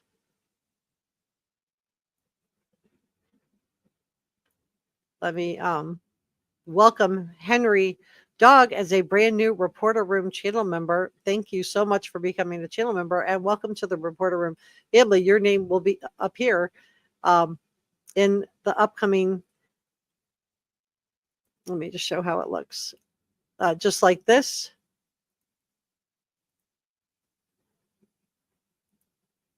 In upcoming segments. These are all of our channel members. So thank you guys for that. So this is how your name will appear if you decide to become a channel member, and you get a check mark next to your name. It might be nice for this, for the trial, to have that. It's completely up to you. Subscribing helps a lot too. And subscribing is free. Being a channel member does cost a few dollars. I think it's $2 or $3 for a channel membership. So thank you to everybody who has supported Reporter Room. I am really grateful for you. And thank you to our producers, Njaz, Sasha Angel, George Brown, Pepper, and Christy Valentine. They are also supporting the channel. So let's continue on. And I want to thank Patricia for gifting a Reporter Room membership. Thank you so much to Patricia for gifting that. If you received a Reporter Room membership from Patricia, please tell her thank you. And also let me know who you are, and so I can add your name to the list. So that's another benefit of coming up and talking to me. All right, so let's take some questions. Skylar thinks Ann Taylor needs a career change. What can't you sort out in 2.5 years? Marco says the judge has had access to these motions all this time. Pamela says, look at the publicity the Diddy case has. They seated a jury. Linda says, so the discussion alternative perpetrators is under seal. Yeah, and they're going to a private, they're not going to tell us. We're not getting to see that.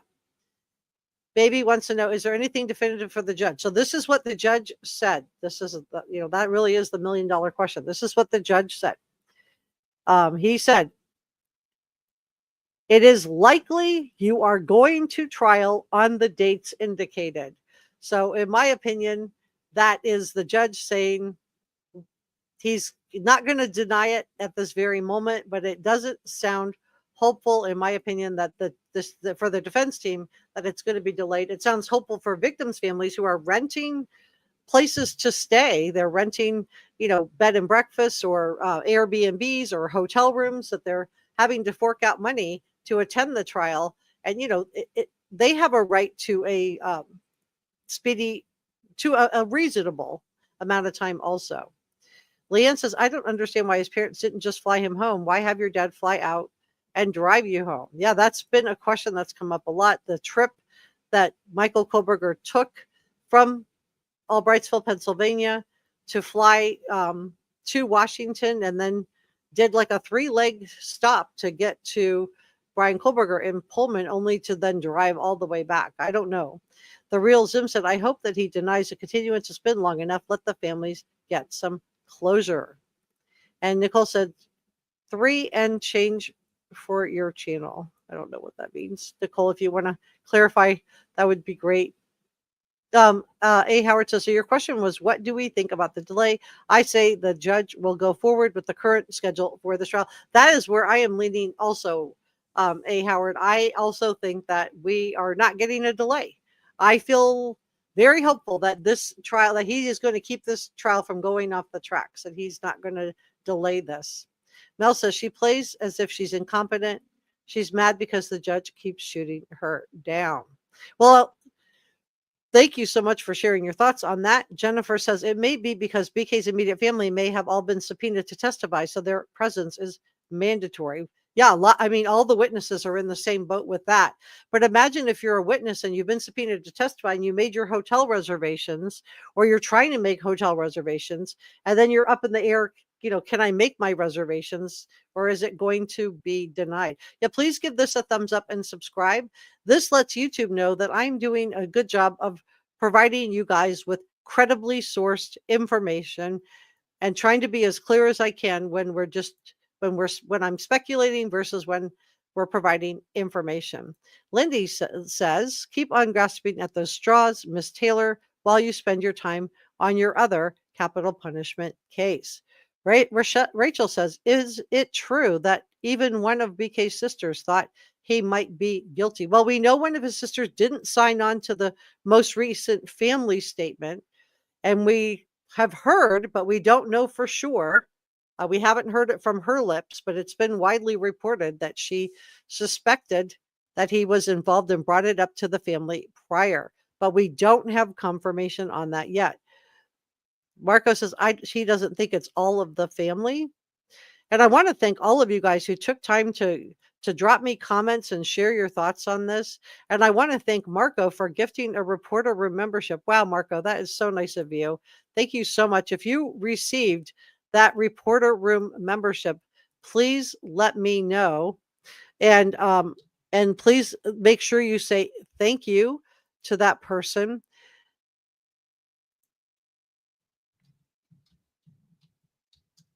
And I just wanted to write Marco's name down so I can make sure and thank him as well, along with Patricia and NJazz, and for the Reporter Room gifted membership during our next live stream.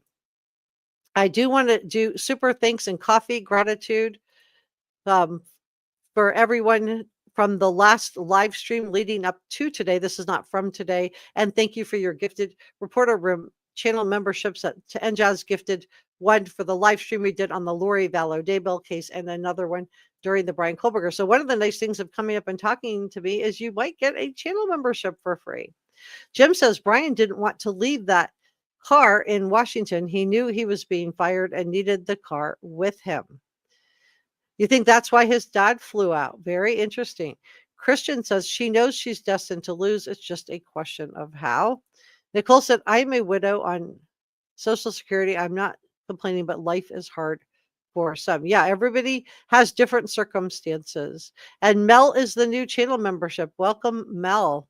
And if you're a modding today, please come down and say hello. I do want to shout out our mods. Thank you to our mods, Dabs, Holly Golightly, Head Mod Enjaz, Head Mod Amelia. Who else is modding today? Drop me a comment really quick so I can see you. Kathleen says, I didn't hear anything compelling or new from Ann Taylor. Lady Spitfire, welcome. I'm so glad you're here. Welcome from Kentucky. And Christy says, I'm so sorry, Zero. Today's economy is high to live on. And prayers for you. Thank you for your compassion and empathy, Christy. We need more good people like you. And thank you for modding today. Thank you.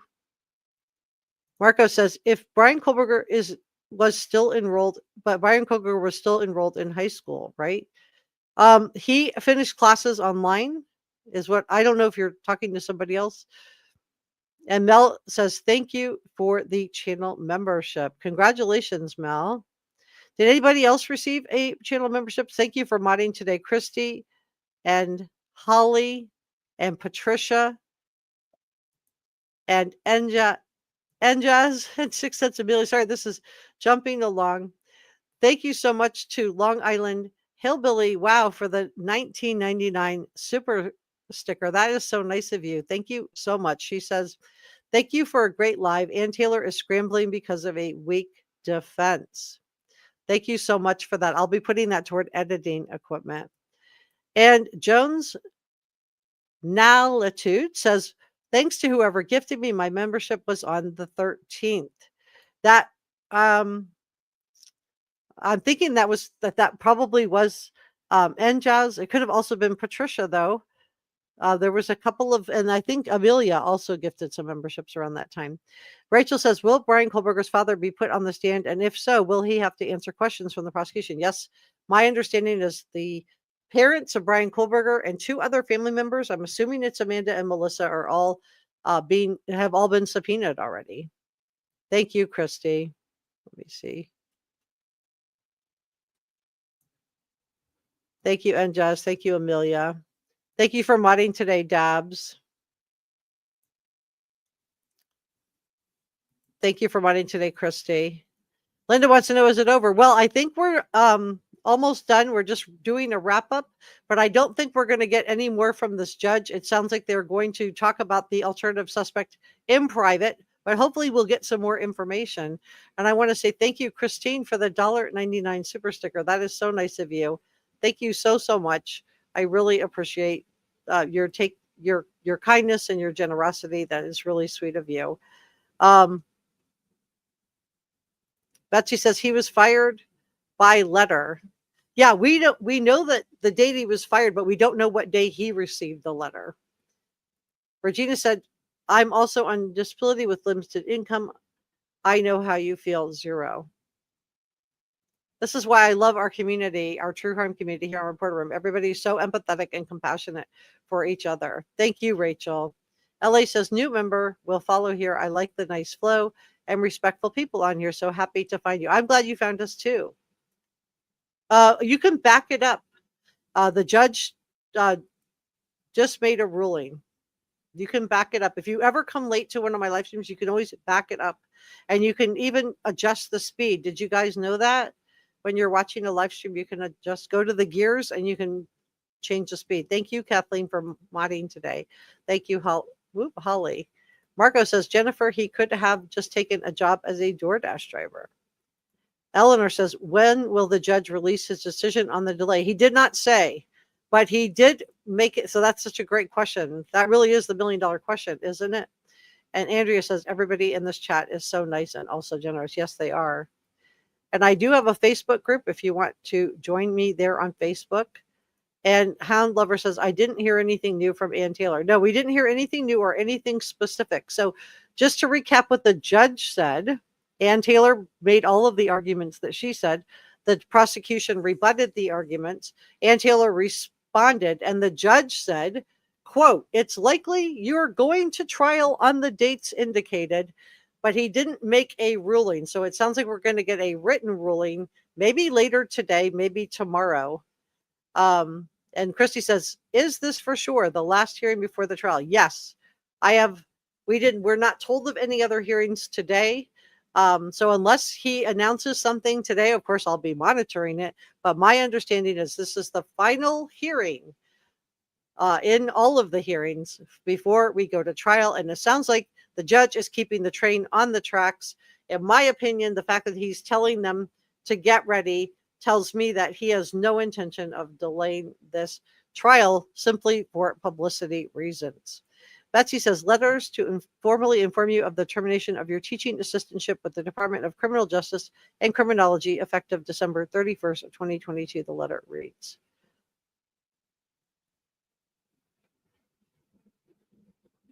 I'm so glad you joined us today, baby J. Midwestern says, wow, I missed the judge saying that, Jessica. Thank you 1,000 times. Made my day. Yeah, so I feel really confident about that. I feel really confident with the fact that I mean, I can't say with 100% certainty. I'm not the judge, but I don't think we're getting a delay, you guys. I think the trial is going to go forward on time. But if anything comes out different, I will let you know. We will be continuing to follow this case. Please make sure you have your notification bells turned on so that when there is breaking news, you get a notification that I am going live. Yeah, so much info is still sealed, and that's due to a gag order that is put in place to protect Bryan Kohberger's right to a fair trial. And no matter what side of the fence you're on, if you're in the middle or if you have a particular side, we all can agree that we want this to be a fair trial. This is a capital punishment case. Christy said, I hope he doesn't delay. I'm ready for the families to finally get the closure that they need. Patricia is welcoming you, baby J, to the reporter room family.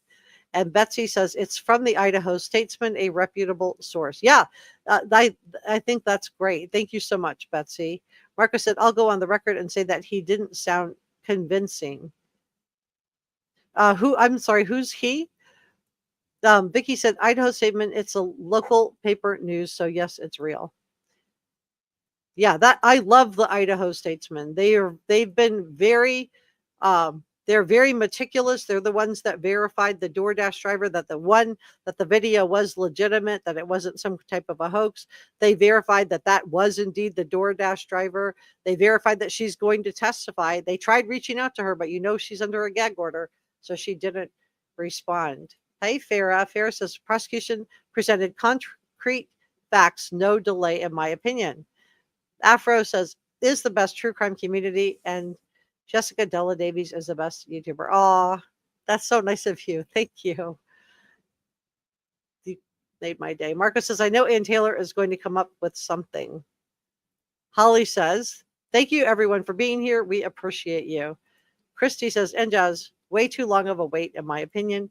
Marco loves the judge. We call him Judge Hip. This is his name. But when I try to say it, it comes up in the algorithm as a 1938 to 1945 dictator from Germany. So I don't say his full name. We call him Judge Hip on this channel. Dante says, is the trial going to be live streamed? Oh, yes. And I'm going to be live streaming it right here on Reporter Room. So if you've been wondering, maybe I want to become a channel member, you might want to, or very least just subscribe and come up and hang out with me for the trial. Why sit at home and watch it by yourself when we can watch it together? I want to welcome LA, who just became a Reporter Room channel member. Thank you so much. And welcome to the Reporter Room family, LA. All right, guys. Thank you, Penny. I'm going to leave it there. If you have not subscribed to Reporter Room, it's free. And I cannot get to 50,000 subscribers without your help. Please consider subscribing. And thank you so much for coming by to spend a little bit of time with me. We're going to be watching this trial together as a Reporter Room community. And so I'm just so grateful that you took time out of your day to come share some time with me. And always, please feel free to come up and talk with me. I will see you on the next live stream, which is coming up in a day or two.